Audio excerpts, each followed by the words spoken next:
What's happening, YouTube? How you doing? Click like, subscribe, all that good stuff. Share, please share, and then like, and then subscribe. Like, subscribe. In all of those orders, do those things. Thank you so much for tuning in. Tim's got a YouTube channel. It's movie review time, guys.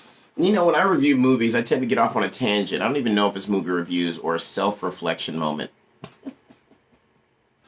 I don't know, man, but we talk about the things that matter. I like cultural differences. I think they matter. I like people that are weird. I like diversity. No matter how aggressive it has to be on our society, no matter what. Jesus, I like it. I don't need it. But no. Thank you for tuning in. This is Tim's got a YouTube channel. We do movie reviews. I do the news, some Black history facts. I'm trying to find my niche. I had to get a job. This content shit does not pay well. I'm not willing to put anything in my ass to boost my reviews. I'm assuming there's other ways to do it, but you know, that's my first mind for some reason. I'm not putting anything in my ass for a while, man. And when I say for a while, I know that sounds weird. What I'm saying is that I'm having my first bout with hemorrhoids. And nigga, it's real. Nigga, it's real. I didn't know. I guess I had never experienced it, but the first night, and listen. So when I sat down at work, I was like, something ain't right. You know, something ain't right. I know I ain't putting nothing in my ass. I know that. Me and my girl been arguing, but she ain't petty like that. She wouldn't put something in my ass while I sleep. Regardless. Regardless, it was very uncomfortable. I don't like talking about it, so I've just gotten comfortable talking about it. Those are the things that I can honestly say being a comedian does help me deal with, is that it takes me a while to get things off my chest, but once I figure out the way to deliver it, I really understand how empowering that shit is. I had a piece of ice stuck in my ass, trying to cool my asshole down. I didn't know what was going on. So, you know, I did some research. Thank you, Google. But now my ass is all right. So thank you. Send your likes and subscribes and your shares. Don't share that part. Don't share the ass part. Listen, man, today we're talking about Eddie Murphy and You People. I know I'm late. Listen, I've had a lot going on. You don't understand, you know, all the responsibilities that I have instead of talking to you people on this stupid fucking piece of machine. So I got a lot of stuff going on, man, but I got to make sure that I am devoted to this. I've been in New York lately. I want to make sure that I get my brand up. I'm still in that first quarter of the year where I can still make a difference. So I'm gonna use this first quarter as a learning quarter and make all my other quarters much better. It's hard adulting, man. It's hard adulting. So figure it out for yourself. If you could figure it out for me and then send me some comments, that'd be nice. So, You People, a Netflix produced movie. I guess, you know, Kenya Barris is the producer, writer of this movie. I believe he directed it as well. But, you know, if you're not familiar, this is the movie with Jonah Hill and Eddie Murphy. It is a movie about a Jewish family and a black family coming together, cultures, generations, blending, comedy. We all know that in our bank of so many stories we can write, there's only so many ways we can write these stories. It's just about the cultures and the differences and the timelines that make them special. In this time, we have a marriage story. Oh my gosh, there's marriages, right? So with a marriage, what do you get? You get families. When you get families, you get new people meeting some people, new people meeting other people. It's just we're all new family, and we're not just new to each other. We're not just new friends. We're new family now. There's gonna be grandbabies that got your nose in my ears and all that type of shit, stuff like that. So this is what we're upon, and this is nothing more than a wedding movie. I feel that anytime Eddie Murphy does anything now, it is looked on with a microscope. You know, he can't You know, he may have he was so great when he was doing it. He was so amazing when he was doing it. Even when he was doing those fucking terrible shitty movies, he still had an aura of greatness to him, and that's kind of why they let him keep doing them. You know, I'm not sure how many Doolittles he went in, but the shit got out of hand. Meet Dave was okay, but Eddie Murphy is held to a higher standard than the rest of the humans. And I remember there being some blowback about Kenya Barris writing this. Kenya Barris being the writer and creator of Blackish, and I do believe he did his own version of. He had his own show with Rashida, and it was basically Blackish on another network. They were just a little bit more papered up. They went with his real story. It was, reality meets comedy meets life. So very privileged, black, affluent, culturally aware kind of vibe that he gives off. They were saying that he always diverts to these cultural biases as a writer. I mean, yes, he definitely has a knack for it, but it's a fucking wedding movie. You know what I mean? So the cultural dynamics are already there. It's more so just writing the lines and bringing up the conflict that make it really just make it amazing or not. It was okay, man. Like I said, man, when you go into these movies, you got to know what you're getting, man. Watch the trailer, understand what you're getting. You're getting a wedding movie. You're getting a rom-com. My least favorite genre of movie. You're getting a rom-com. So remember that. Like, you're not just in there figuring it out.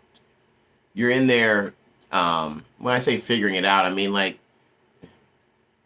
you see Eddie Murphy and you're like, oh shit, this is gonna be, don't put the weight of Hollywood on Mr. Murphy's back. The fact that he's made it this far and is that successful and still has that shine on him, I think is amazing. He had a little Johnny Gill situation. There was a little Johnny Gill moment. We all know. I don't want to bring it up. I don't want to throw no salt on the man's name, but there was a little Johnny Gill moment. So Eddie's had his fair share of controversy and all these other things. He stayed out of the limelight when he hosted SNL and he did his monologue. Niggas thought he was going to do some time. And then, everybody went, do you know the problem with that is that everybody wants to see Eddie Murphy raw and you'll never get to see it again because you've ruined it. You've ruined it. No one can say what they want to say. No one can make fun of what they want to make fun of because you've ruined it.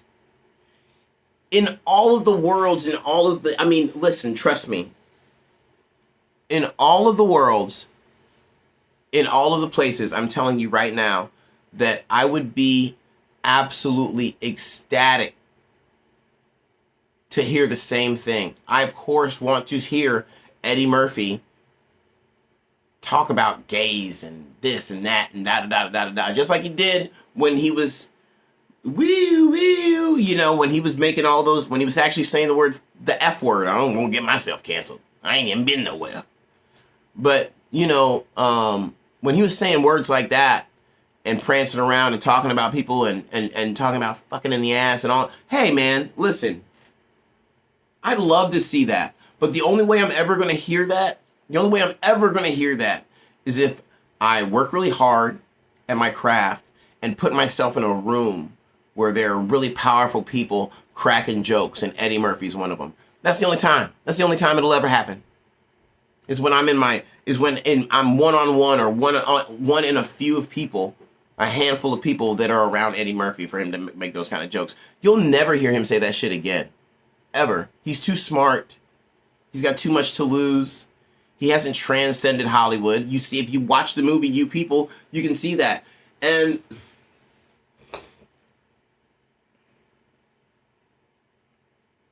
Eddie has seen so much and done so much for black comedy and still and in my opinion, still doing it because he is still out there motivating. He's still recognizing talent. Coming to America 2, it's kind of one of those things like we all wanted it. And then when it came, you were like, fuck, well, I guess that's what we got. And it's because everything that he's always done has been so great. He's raised the ceiling too high. He's raised the bar too high. And now we think everything's going to be trading places and this and that. And honestly, these things have just... We're in a situation where we just cannot get the Eddie Murphy that we've always wanted because things have to be tamed. Now, mind you, in You People, he is black. He is aggressive. Between the T-shirts and the narrative, and this narrative comes out at a time when Kanye and the Jewish community and Kyrie and all these different entities of Jewish and black are kind of clashing heads. You People kind of brings that around, and in a funny way, you know, Elaine, Julia Louis-Dreyfus from Seinfeld is fucking hilarious. She does offensive really well because if you've seen her in Veep, you know she kills it. But it's just one of those. Oh my gosh, who's my man from X-Files? David Duchovny. David Duchovny starts singing John Legend in this fucking movie, man, and I'm telling you right now, it's comedy gold. It's comedy gold. It's on Netflix, so you ain't got fucking Netflix. Then the world has been spoiled for you. If you ain't even got Netflix, then the world has been spoiled for you. Watch the movie. It's good. Like I said, it's a wedding movie. It's a rom-com. The love scenes were kind of awkward between Jonah and the young lady. I know she is just getting over Nipsey, and so from what I understand through the rumors is that she wasn't really comfortable with the with kissing based on her commitment to the now past Nipsey Hussle. I would think that it's because it's Jonah Hill, and they just, you know, there's some movies like, what movie did I watch? And it was like Gabrielle Union and the nigga from Scrubs and the white boy from Scrubs, and they were a couple. And every time they kissed, you'd be like, y'all can't even act like that's cool, because it ain't. Like, y'all don't do the same shit. So it's just really weird when they cast people like that and knowing that there's just going to be a slight awkwardness to it. But Kenya Barris, and from what I understand, Jonah Hill helped him write it. Of course, how else could you write a movie between Jewish and black people without having a Jewish perspective? It was good. It was decent. Eddie was awkward. Like I said, like, I just feel like he's transcended Hollywood to a point where he doesn't really have to be great at the shit he does, and him doing the old school Eddie shit is just no longer an option. So I hope that, you know, hope you can appreciate it. It's a decent movie.